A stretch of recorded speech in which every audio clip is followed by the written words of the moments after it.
Eu sou o professor Eduardo de Souza Lemos e nesta nossa análise de hoje vamos examinar com sobriedade e rigor técnico uma das decisões mais impactantes do Supremo Tribunal Federal para a Administração Pública Brasileira nas últimas décadas. O recente julgamento da ação direta de inconstitucionalidade número 2135 trouxe mudanças profundas para a estruturação do funcionalismo público no Brasil. A nossa missão aqui é destrinchar esse complexo cenário jurídico para garantir total clareza sobre o que realmente muda na prática. Para garantir que a nossa conversa de hoje seja bem sistemática e fácil de acompanhar, nós dividimos essa pauta em 5 pontos principais. Vamos passar pela apresentação e contexto histórico, depois mergulhar no julgamento da ADI em si, entender o fim do RJU obrigatório, ver exatamente o que muda na prática e, por fim, fechar analisando os direitos e as carreiras de Estado. Então, começando pelo ponto 1, apresentação e contexto histórico. Para entender o tamanho do impacto dessa decisão, a gente precisa dar um passo atrás e olhar para o caminho jurídico que nos trouxe até aqui. A linha do tempo desse assunto é quase como um quebra-cabeça jurídico. Tudo começa lá em 88, com a Constituição Federal instituindo o regime jurídico único, o nosso conhecido RJU. A ideia original era padronizar as contratações da administração direta, autarquias e fundações. 10 anos depois, em 98, veio a Emenda Constitucional 19, que tentou flexibilizar essa regra e abrir a porta para múltiplos regimes. Só que olha só o detalhe, essa mudança foi barrada em 2007 por uma medida liminar do Supremo. E essa suspensão durou incríveis 17 anos. Um verdadeiro compasso de espera até chegarmos agora, em 2024, quando o STF finalmente bateu o martelo no mérito da questão. E é aí que entra o nosso ponto 2, o julgamento da ADI 2135. Vamos entender exatamente o que rolou nos bastidores dessa decisão da Suprema Corte. Essa ADI, movida por partidos políticos, não estava questionando apenas o conteúdo da lei, mas principalmente a validade do processo de criação dela. O argumento central era de que a emenda de 98 não teria respeitado aquele rito formal e super rigoroso de aprovação no Congresso, sabe?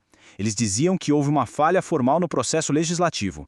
Mas o ponto crucial é que o STF decidiu exatamente o contrário. Por uma maioria de 8 votos a 3, puxada pela divergência do ministro Gilmar Mendes, a Corte declarou que o processo legislativo foi limpo, sem violações, ou seja, a Emenda Constitucional 19 é sim válida e plenamente constitucional. E aqui tem um detalhe técnico importantíssimo na decisão, que é a modulação de efeitos ex nunc. Sabe o que isso significa na prática? Significa que os efeitos valem só daqui para frente. Como aquela liminar ficou valendo por 17 anos, o Supremo determinou isso para evitar um verdadeiro caos administrativo e previdenciário. Imagina o problema se eles resolvessem mexer no passado. Então, tudo que foi feito nesse tempo está protegido. As contratações foram mantidas, a regra muda, mas só para o futuro. Seguindo em frente, chegamos ao ponto 3, fim do RJU obrigatório. Essa é a consequência direta e o assunto que mais tem rendido debates no país inteiro.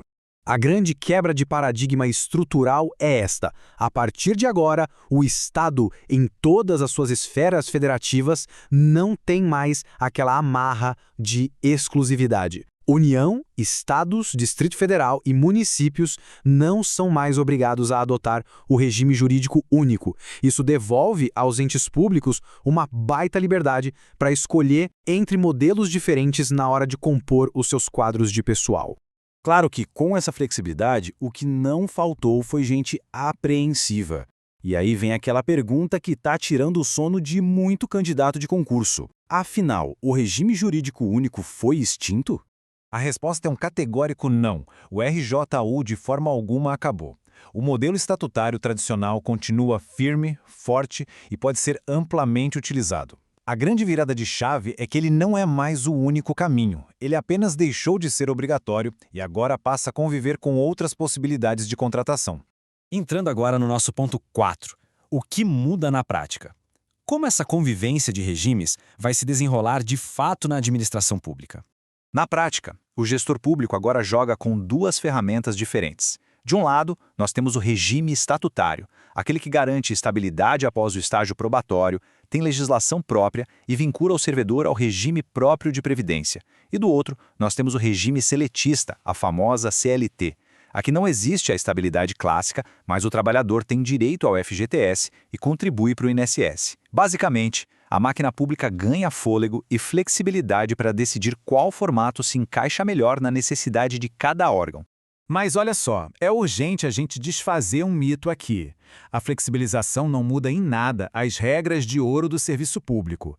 A exigência de concurso público continua absoluta.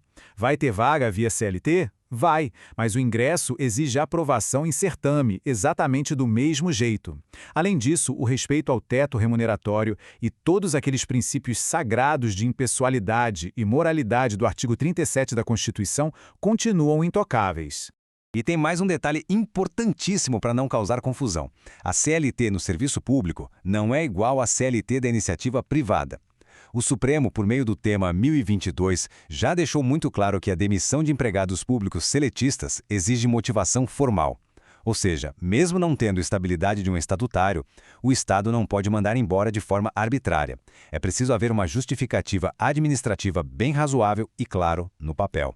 Lógico que, como toda mudança estrutural dessa magnitude, existem desafios. Os especialistas já apontam o risco de uma excessiva fragmentação. Imagina só profissionais exercendo a mesma função, com direitos distintos no mesmo órgão, né?